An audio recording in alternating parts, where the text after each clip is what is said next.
Je cède maintenant la parole au député de La Prairie, porte-parole à l'enseignement supérieur, recherche, sciences, technologies, économie et commerce extérieur.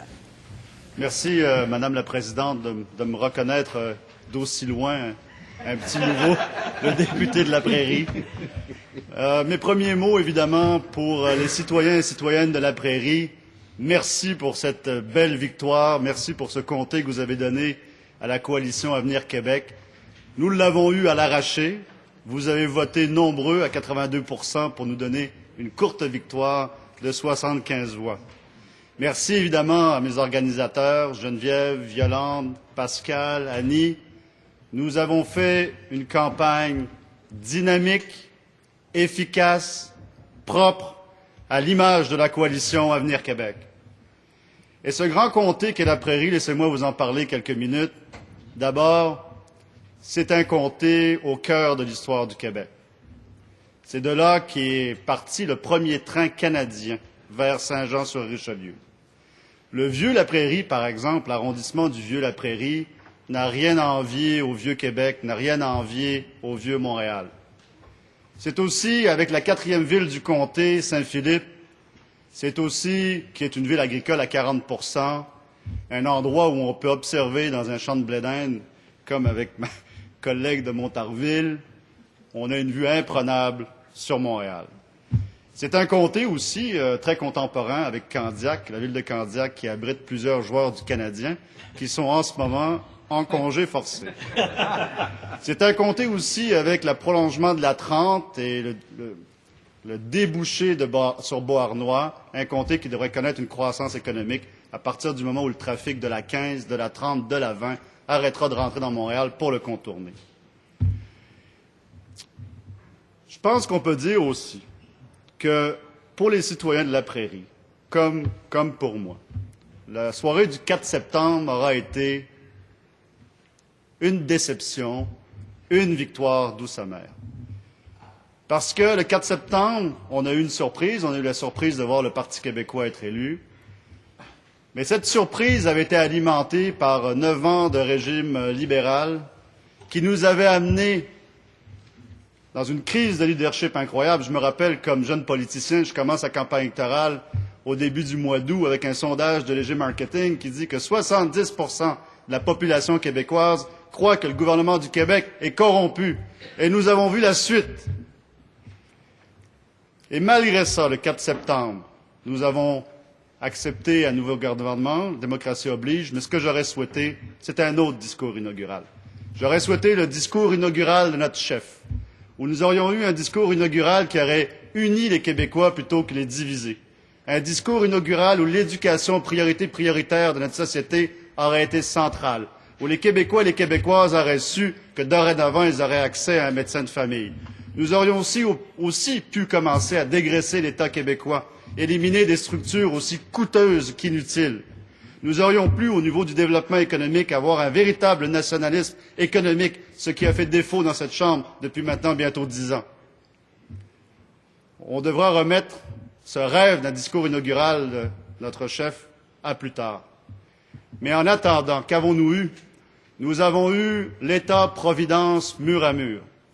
Nous avons eu ce que certains analystes appelleront maintenant l'étatisme sauvage. Nous avons eu le gouvernement où on déresponsabilise le citoyen, on déresponsabilise l'étudiant, on déresponsabilise finalement le citoyen, où même finalement l'entraide est devenue une affaire d'État. La charité a été monopolisée par le gouvernement, on en a fait de la fiscalité. Il viendra un temps où nous pourrons davantage nous occuper des vraies affaires pour le Québec. Et on aura d'autres choix, nous, les députés de la Coalition Avenir Québec, d'attendre le moment où nous pourrons, à notre tour, avec notre chef, conduire les destinées du Québec. Mais en attendant, nous serons vigilants. Et pour ma part, comme critique en enseignement supérieur sciences et technologies, je serai vigilant parce que, comme vous l'avez vu ce matin, le gouvernement ne répond pas. Y a-t-il ou non sous-financement? Pas de réponse. La première ministre, ne connaissant peut-être pas le dossier sur le bout de ses doigts, fait référence au fait qu'au niveau du financement par étudiant, nous sommes peut-être pas si mal que ça. Effectivement, si nous incluons les budgets de recherche. Pourquoi? parce que la part des budgets canadiens de recherche au niveau québécois sont supérieurs à notre poids démographique. Elle oublie de dire cependant que depuis 5 ans, cela a baissé d'environ 5 %, alors que la Colombie-Britannique, par exemple, a augmenté sa part à 12 %. On sait très bien aujourd'hui que si on veut se comparer aux universités canadiennes, le manque à gagner est d'environ 600 millions de dollars. Au niveau de l'entretien différé reporté, le déficit est d'environ 1,5 milliard pour les universités québécoises. Nous serons vigilants aussi au niveau du commerce extérieur. Pourquoi? Parce que le commerce extérieur, dans le discours inaugural, on dit c'est merveilleux, un bassin de 500 millions de nouveaux consommateurs. Nous sommes favorables à ce traité de libre-échange. Mais il ne faut pas oublier les leçons tirées du libre-échange avec les États-Unis. Il ne faut pas oublier que nous avons eu la question du bois d'œuvre. Il ne faut pas oublier que le gouvernement souverainiste devra s'entendre avec les autres provinces canadiennes à la table de négociations dirigée par les fédéraux. Et on peut se poser d'ores et déjà la question, au niveau de nos brevets pharmaceutiques, devrons-nous, par exemple, nous accoupler avec les Européens? Devrons-nous, par exemple, au niveau de l'industrie culturelle, couper nos subventions? Que dire de l'agriculture et la gestion de l'offre? Que dire de l'ouverture des marchés publics? Et je pose la question à mon collègue de Saint-Jérôme. Devrons-nous envoyer l'UPAC en Italie pour vérifier la probité des entreprises italiennes qui viendront soumissionner sur les contrats québécois? Et à défaut de le faire, que se passera-t-il? Peut-être qu'on considérera notre loi 1 comme une barrière non tarifaire, ce qui ne serait pas acceptable en commerce international. Au niveau du développement économique, comme critique, je conjure ce gouvernement de réaliser que déjà il a fait du tort à l'économie du Québec. Déjà, nous l'avons senti, nous l'avons vu. Et que nous devons maintenant avoir stabilité pour favoriser les investissements privés, même si ce mot, en cette Chambre, peut paraître parfois un peu malvenu. Merci, monsieur le député de Chauveau. Et pourquoi les investissements privés? C'est très simple. Comme le disait le gouverneur de la Banque du Canada, repris par le ministre des Finances fédérales, les consommateurs canadiens n'en peuvent plus, ils sont lourdement endettés. Nous ne pourrons dorénavant compter sur eux pour maintenir la croissance. Au niveau des gouvernements, avec les sommes dépensées depuis 2008, au niveau fédéral, municipal, provincial, c'est la même chose. Seul l'investissement privé pourra nous aider à maintenir le cap et j'espère que le gouvernement s'en rappellera.